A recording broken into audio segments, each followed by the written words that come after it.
In an Indio courtroom Tuesday, Joseph Duncan, already awaiting a federal death sentence, admitted that he kidnapped, raped, and murdered 10-year-old Anthony Martinez of Beaumont in 1997. Mr. Duncan, to the charge of murder, in that specifically you did on about April 4, 1997 in Riverside County, California, murder of Anthony Martinez, a human being, in violation of Penal Code Section 187, sub A, felony, and that you did it with deliberation, premeditation, and malice aforethought. Whether you plead guilty or not guilty? Guilty. All right, the guilty plea is entered. Duncan had reached a deal with prosecutors on a plea agreement that sentenced him to life in prison without parole. Duncan also gave up his right to appeal. Judge David Downing read the counts and prodded Duncan about his decision. All right, then let's proceed. Mr. Duncan, you are charged by the document entitled Information with the murder of Anthony Martinez occurring on about April 4th, 1997 in Riverside County. There are under that numerous special circumstances. The murder of Brenda Green is the first special circumstance. The murder of Slade Green is the second special circumstance. The murder of Mark McKenzie is the third special circumstance. It's alleged that in the killing of Anthony Martinez, he was killed in the course of a kidnapping, which is another special circumstance. It's alleged that in the killing of Anthony Martinez, you committed lewd and lascivious acts upon him, which is another special circumstance. And finally, the last special circumstance is that in the killing of Anthony Martinez, you inflicted torture, which is the sixth special circumstance. And it's alleged that you committed a prior rape in 1980 in the state of Washington, which is a strike prior. Do you understand those are the allegations against you, Mr. Duncan, in this case? Yes, I do. All right.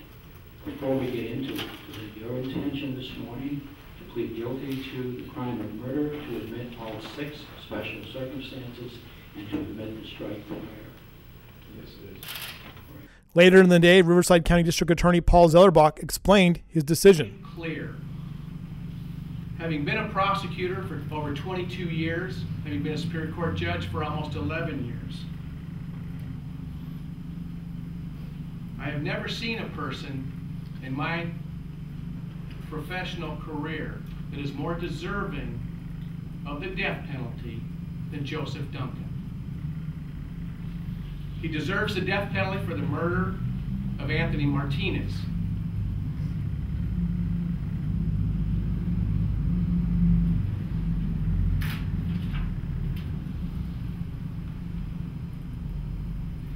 This was one of the most difficult decisions I've ever had to make in my career. But in doing so, I have spoken to Anthony's family, including Diana. I've spoken to the federal prosecutors up in Idaho. I've spoken to the state prosecutors in Idaho, and I've spoken to the state prosecutors in Washington. And based upon the fact that Mr. Duncan has already received multiple death sentences in federal court, and the fact that it was Anthony's family's desire that we accept his plea offer, I agreed to do it. It should also be pointed out that Anthony's family participated in and testified in the penalty phase of Mr. Duncan's federal trial in Idaho. So, in essence, they have played a role and a significant part in a jury deciding ultimately that Mr. Duncan deserved the death penalty.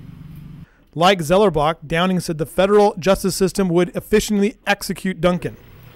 Because of that reason, Mr. Duncan has been sentenced to death in federal court in Idaho, and their procedures are much faster in California. California death penalty is in, it takes about 30 years to go through the entire system.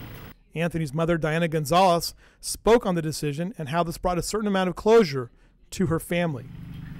Yeah, because it's just been so long, and we just didn't want to wait. I mean, I don't know what to say. We just didn't want to wait any longer. We waited so long and been through so many different things up and down. We just didn't want to wait any longer, and we did believe, that it would be, it would be faster when, he gets the death penalty in the federal case. He goes to death for that a lot faster than California would. The decision brings an end to nearly 2 years of court proceedings in the prosecution of Duncan, who was already convicted in the slaying of 3 people in Idaho in 2005. Duncan is expected to be sentenced on April 5th in Indio. From there, he will be taken back to an Indiana federal prison where he will await execution. For the Press Enterprise and PE.com, I'm Louis Amestoy.